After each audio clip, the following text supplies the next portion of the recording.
Assalamualaikum dan selamat sejahtera. Kami dari kumpulan 3 akan membentangkan tentang ideologi moden dan pasca moden serta kesannya kepada gaya hidup remaja. Ahli kumpulan kami terdiri daripada 4 ahli. Ahli pertama ialah saya, Muhammad Arif Hakimi bin Awang. Nombor matriks B122310606. Ahli kedua Muhammad Azwar Hakim bin Azhad. Nombor matriks B122310595. Ahli ketiga Muhammad Amirul bin Muhammad Sabri. Nombor matriks B122310577. Dan akhir sekali Muhammad Akmal Akil bin Muhammad Razif. Nombor matrik B122310602. Ideologi merupakan fahaman atau pegangan yang tercetus daripada pemikiran dan pengetahuan masyarakat. Ideologi moden mula berkembang dengan pesat semasa zaman Renaissance. Sejak itu, umat Islam mula berdepan dengan ancaman ideologi moden dalam membuka keyakinan terhadap Islam. Namun, kemunculan ideologi moden ini masih kurang diketahui, khususnya oleh umat Islam sendiri. Ideologi moden merupakan fahaman ciptaan Barat yang boleh membawa satu ancaman besar terhadap kepercayaan umat Islam. Sejarah telah membuktikan bahawa Barat telah berusaha dengan bersungguh-sungguh untuk memisahkan umat Islam daripada ajaran Islam yang sebenar melalui 3 peringkat, iaitu peringkat kelahiran, peringkat kematangan dan peringkat penjarahan. Justru, umat Islam seharusnya menyedari hakikat ini agar dapat mengelakkan diri dari terpedaya dengan ideologi moden yang telah dikenali oleh Barat agar kepercayaan umat Islam terus terpelihara. Apa itu ideologi moden? Pertama sekali, perkataan ideologi berasal dari bahasa Greek yang terdiri dari 2 perkataan, iaitu idea dan logos.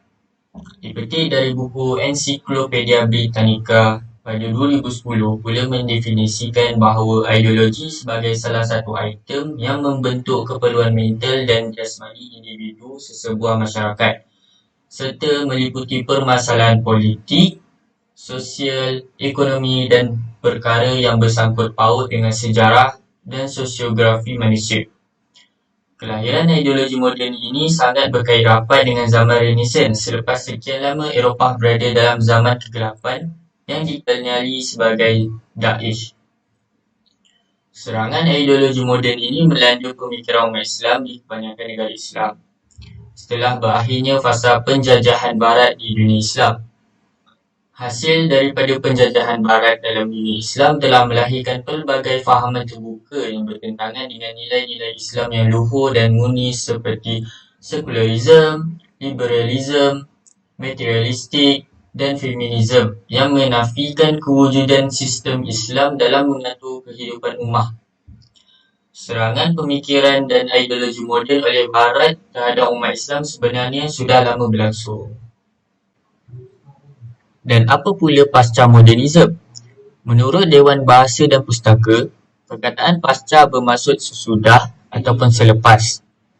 Hal ini menunjukkan pasca modernisme merupakan satu sistem falsafah yang ditubuhkan hasil daripada kesinambungan era modernisme. Arnold Toynbee, seorang ahli sejarah British tersohor mentafsirkan pasca modernisme kepada 2 pengertian. Yang pertama, pasca modernisme merujuk kepada satu era ataupun zaman iaitu tempoh masa yang menghasilkan matlamat semata-mata untuk berseronok dalam kehidupan. Yang kedua pula, pasca modernisme merujuk kepada satu sikap ataupun set minda di mana penguasaan minda membentuk dan mempengaruhi masyarakat Barat masa kini. Terdapat juga fahaman istilah tentang pasca modernisme yang telah dikemukakan oleh segelintir tokoh-tokoh pemikir pasca modernisme seperti Jacques Derrida, Michel Foucault, Jean-Francois Lyotard, di mana pasca modernisme bersifat anarki iaitu ketidakterbitan terhadap kebenaran dan menolak agama sebagai landasan rujukan dalam kehidupan manusia. Dapat disimpulkan bahawa pasca modernisme merupakan satu era yang ditubuhkan selepas peruntuhan era modernisme bagi menyebarkan sekularisme Barat serta mencabar berbagai bidang ilmu selain melaksanakan penolakan terhadap isu keagamaan dan juga kebenaran secara mutlak. Assalamualaikum warahmatullahi wabarakatuh. Nama saya Muhammad Akmal bin Muhammad Razif, nombor pendaftaran B1223106002. Jadi saya akan membentangkan faktor-faktor perkembangan ideologi moden dan pasca moden. Jadi ideologi yang pertama ialah kemajuan teknologi. Kemajuan teknologi yang berkembang pesat terutama pada revolusi industri dan informasi telah memberi impak besar terhadap ideologi moden. Teknologi mempercepatkan perubahan dalam cara kita berkomunikasi, bekerja dan cara hidup. Sebagai contoh, remaja yang hidup di dalam era teknologi yang memainkan peranan penting dalam kehidupan seharian. Penggunaan peranti digital, media sosial dan akses mudah terhadap informasi serta hiburan telah mengubah cara remaja berkomunikasi, belajar dan bersosial. Yang kedua ialah globalisasi dan pengaruh budaya. Faktor ini telah memperluaskan pandangan remaja tentang budaya, gaya hidup dan nilai-nilai dari seluruh dunia. Mereka terdedah pada berbagai budaya dan gaya hidup yang dapat mempengaruhi cara mereka berpakaian, berinteraksi dan mengekspresikan diri. Jadi yang ketiga ialah kemajuan dalam consumerism, iaitu ideologi moden yang sering menekankan pada penggunaan dan keinginan yang akan sesuatu barang. Remaja mungkin merasakan tekanan untuk memperoleh benda-benda atau jenama tertentu yang dipandang sebagai simbol status atau kehendak. Sebagai contoh, remaja kini yang meminati jenama-jenama luar yang mahal supaya tampak lebih berstatus dan lebih bergaya. Jadi seterusnya ialah tentang faktor ideologi pasca moden. Jadi yang faktor yang saya ketengahkan dalam slide ini, yang pertamanya adalah pentabungan ideologi. Jadi faktor ini tentang orang-orang yang berfikiran pasca moden yang terus berkembang sejajar dengan perkritikan terhadap pemikiran moden. Pemikiran ini dia terbentuk dari reaksi terhadap kepercayaan moden dan ingin menonjolkan kepelbagaian, subjektiviti dan ketiadaan kebenaran yang mutlak. Seterusnya ialah kemajuan dalam kesedaran sosial. Kesedaran sosial ini adalah tentang memahami dan mengambil kira kehendak orang lain serta merancang untuk berkomunikasi dengan cara yang mampu memenuhi kehendak mereka. Saya ambil contoh remaja yang dipengaruhi oleh ideologi pasca moden mungkin lebih aktif untuk menyuarakan isu-isu sosial dan kesetaraan.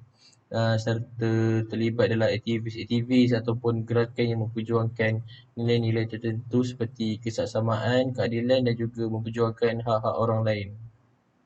Jadi faktor yang terakhir ialah kritikan terhadap norma-norma sosial. Jadi ideologi pasca moden menekankan pada kritikan terhadap norma sosial dan budaya yang diterima. Remaja dalam konteks ini mungkin lebih cenderung untuk meneroka nilai-nilai alternatif dan menentang stereotip yang ada. Jadi dengan beberapa faktor yang saya ada dalam konteks gaya hidup remaja, ideologi moden dan pasca moden ini mempengaruhi cara remaja memandang dunia dan menilai sesuatu perkara dan juga cara hidup mereka. Remaja yang terdedah pada ideologi moden dan pasca moden mungkin mempunyai pandangan yang berbeza tentang agama, moraliti dan etika. Selain itu, ideologi moden dan pasca moden juga mempengaruhi gaya hidup remaja dalam hal pemilihan pakaian, makanan, hiburan dan teknologi. Okay, Assalamualaikum warahmatullahi wabarakatuh. Nama saya Muhammad Azwar Hakim Azhan. Nombor metrik B122310595. So, hari ini saya akan bentangkan tentang kesan ideologi moden dan pasca moden kepada gaya hidup remaja. Okey, pada hari ini, kita tanpa membuang masa, kita akan lihat kepada kesan yang pertama iaitu penekanan kepada individualism. Okey, apa kaitan ideologi moden dan juga pasca moden? Ianya memberikan penekanan yang kuat kepada individual dan kebebasan peribadi terhadap siapa? Terhadap remaja. Okey, untuk hari ini kita akan kecilkan skop untuk remaja sahaja. Okey, persoalannya, apa kaitan dengan remaja? Yang pertama, adakah remaja ini memilih ataupun lebih cenderung untuk memilih keinginan, kemahuan, ekspresi diri ataupun kepentingan? Okey, mari kita lihat poin saya yang pertama, iaitu keinginan dan kemahuan remaja. Yang kedua adalah memilih kepentingan daripada kehendak. Dan yang terakhir adalah berkaitan dengan ekspresi diri dan emosi. Okey, poin saya yang pertama iaitu keinginan dan kemahuan remaja. Kalau kita lihat daripada gambar tersebut telah menunjukkan sosok tubuh yang mana remaja memiliki keinginan berkahwin di usia muda. Jadi, apa kesan dia? Adalah tempoh usia yang belum matang. Okey, bila kita tahu remaja ini adalah satu tempoh usia yang belum matang. Jadi, banyak kesan negatif yang akan berlaku sekiranya remaja ini memilih untuk meneruskan keinginan berkahwin di usia muda. Antaranya ialah kita lihat daripada statistik penceraian di Malaysia yang berlaku pada tahun 2017 dan juga 2018, ianya meningkat sebanyak 0.08%. Disebabkan apa? Oleh usia remaja yang belum matang inilah yang menyebabkan remaja masih belum bersedia untuk menerima tanggungjawab yang besar. Okey, kita lihat poin kita yang kedua, iaitu memilih kepentingan daripada kehendak. Kalau kita lihat pada gambar, ianya menunjukkan satu sosok tubuh yang mana remaja ini telah pun berjaya ataupun telah diiktiraf sebagai graduasi. Okey, kita lihat poin dia adalah mementingkan pendidikan di usia remaja. Jadi, ini adalah salah satu poin yang mana menunjukkan kesan positif. Okey, kesan dia adalah mengubah gaya hidup ke arah urbanisasi. Apa itu urbanisasi? Urbanisasi ini adalah salah satu gaya hidup yang mana ke arah moden.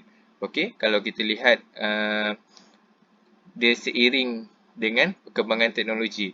Okey, poin saya yang terakhir adalah berkaitan dengan ekspresi diri dan juga emosi. Okey, kalau kita lihat pada zaman sekarang, remaja lebih cenderung mengekspresikan emosi, terutama sekali di media sosial. Okey, di Twitter, Instagram dan juga Facebook. Okey, disebabkan apa? Kesan dia adalah mentaliti pramatang. Okey, usia remaja ini kalau kita lihat masih emosi yang tidak stabil. Okey, macam-macam yang mereka fikir tentang keinginan, tak boleh membezakan keinginan, kemahuan dan sebagainya. Jadi disebabkan itu mereka lebih mengekspresikan diri dan juga emosi kepada orang lain ataupun kepada social media. So, saya rasa itu sahaja kot daripada saya. Sekian, Assalamualaikum. Bismillahirrahmanirrahim. Assalamualaikum warahmatullahi wabarakatuh. Nama saya Muhammad Amirul bin Muhammad Sabri daripada kumpulan 3. Akan bertangkan kesan ideologi moden dan pasca moden kepada gaya hidup remaja. Okey, salah satu kesan bagi ideologi moden dan juga pasca moden bagi kehidupan remaja adalah salah satunya adalah pengaruh media dan teknologi.